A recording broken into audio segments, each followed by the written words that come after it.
जय हिंद नमस्कार आपण माने देखुछंती डी न्यूज आपणक सहर जिला और देशर सत्य स्वर मु आपणक धर्मेंद्र आज विशेष स्वाधीनता दिवस रे नहीं आसी सबुठु ताजा सठिक और विश्वसनीय संवाद चलंतु आरंभ करबा आज प्रथम हेडलाइन सहित 79तम स्वाधीनता दिवस पालन आज समग्र देश रे 79तम स्वाधीनता दिवस उत्साहर सहित पालित हेउछि। एबेर थीम नुआ भारत 2047 सुधा विकसित देशर स्वप्न को नहीं दिल्ली लालकिलारू प्रधानमंत्री नरेंद्र मोदी सकाल 7:30 रे झंडा उत्तोलन करी 21 तोप सलाम और वायुसेनार फ्लाई फास्ट मध्य होइछि। हर घर तिरंगा अभियान आज ठारू देश रे हर घर तिरंगा कैंप जोरदार लोके घरे तिरंगा झंडा पताका उत्तोलन करी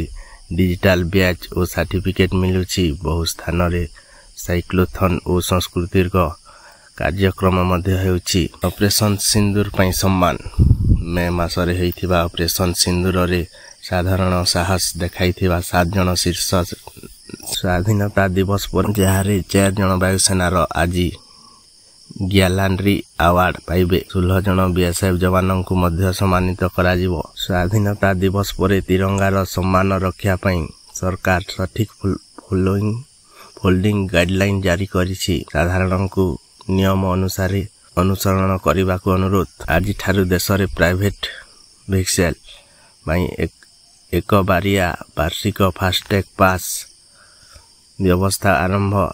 यारे वर्ष पूरा टोल पेमेंट हेसलेस फ्री हेबो। दिल्ली एनसीआर रे ट्रैफिक व्यवस्था लालकिला कार्यक्रम पई दिल्ली एनसीआर रे बहु सड़क बंद और डिवर्सन रही। हेवी व्हीकल रिस्ट्रिक्शन 15 अगस्त पूरा दिन जारी रहिबो। बाजार बंद एनएससी और बीएससी सहित समस्त शेयर मार्केट आज इंडिपेंडेंस डे अवसर रे सब बंद रहिबो।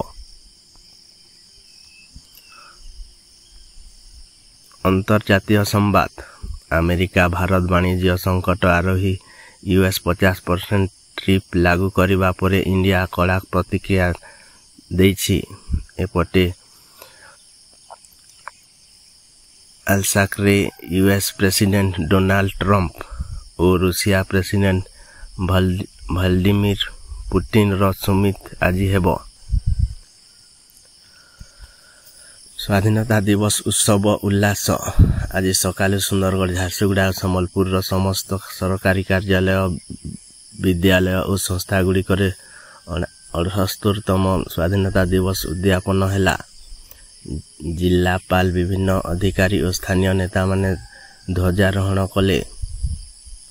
सुभद्रा योजना रे टंका बंटन सुंदरगढ़ और संबलपुर किछि अंचल रे सुभद्रा योजना रो तृतीय किस्तिर टंका लाभार्थी मानक खाता रे पहुंचिला। लोक माने एहा पई खुशी व्यक्त करिसंती। संबलपुर रे पथ सुधार काम आरंभ। संबलपुर झारसुगुड़ा मुख्य सड़क खराब अंशरे पथ सुधारण काम आज आरंभ होइछि। परिवहन विभाग कहिछि जे 10 दिन मध्य रे काम समाप्त हेबो। वर्षा रे केतेक अंचल प्रभावित। गतकाली राति रु पड़ुथिबा अधिक वर्षा सुंदरगढ़ और झारसुगुड़ा केतेक ग्राम रे जल जमा होइछि। प्रशासन पानी निष्कासन काम करुछि।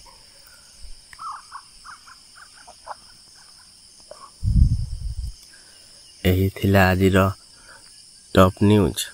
जदि वीडियोटी भल लागिला वीडियो को लाइक करंतु और चैनल को सब्सक्राइब करंतु।